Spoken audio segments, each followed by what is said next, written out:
What is important to know in this discussion may not be very clear audio. और पैर में सूजन, शरीर पूरा शरीर में स्वेलिंग हो गया था। अच्छा।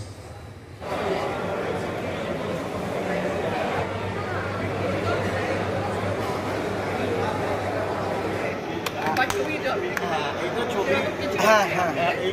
Prevalence rate of depression is very high in diabetes. I suspect, as I have been practicing for the last 20 years, considered we are not in a low resource setting, we are in an optimum resource setting, so we are following the WHO criteria.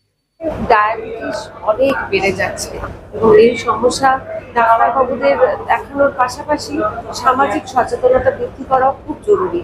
আমরা প্রত্যেক বছর Howrah diabetes society থেকে এই জন্য একটা conference organise করি, যেখানে আমরা ডাক্তারবাবুদেরও এডুকেটেড করা হয়, যাতে ওনারা বিভিন্নভাবে সমাজের বিভিন্ন লোককে সামাজিক সচেতনতা বৃদ্ধির মাধ্যমে যাতে লোকজনের মধ্যে একটু ডায়াবেটিস কমে, সংখ্যা একটু কমে। ডায়াবেটিস আর ওবিসিটি এই দুটোকে একসাথে বলা হচ্ছে ডায়াবিসিটি, মানে সুগারের রোগ, স্থূলতার রোগ। এটার জন্য আমাদের দরকার জনসচেতনতা। এই জনসচেতনতায় আমরা আমাদের শারীরিক পরিশ্রমের মাত্রা বাড়ানোর চেষ্টা করব।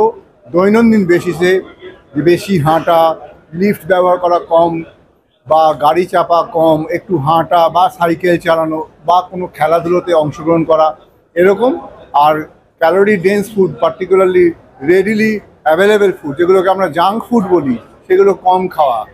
তাহলেই কিন্তু আমাদের এই যে ক্রমবর্ধমান যে মহামারী স্থূলতা এবং ব্লাড সুগার ডায়াবেটিস, যেটা আমাদের এখন বর্তমানে অনেক কম বয়সী মানুষজনের মধ্যেও দেখা যাচ্ছে, সেটার প্রতিরোধ করা একমাত্র সম্ভব দৈনন্দিন জীবনযাত্রার পরিবর্তন দিয়ে।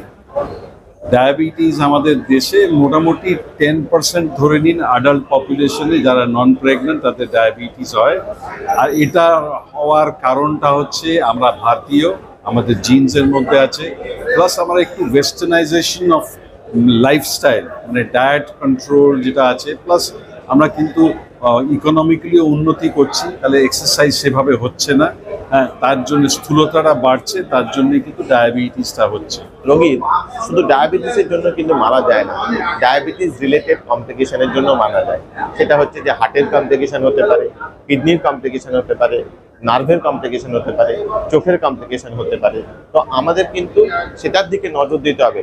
শুধু কোনো পেশেন্ট ডায়াবেটিস রোগী সে দেখছে নিজের খালি পেটে সুগার, ভরা পেটে সুগার ঠিক আছে, সেটাই ভাবছে সব ঠিক আছে, সেটা কিন্তু নয়।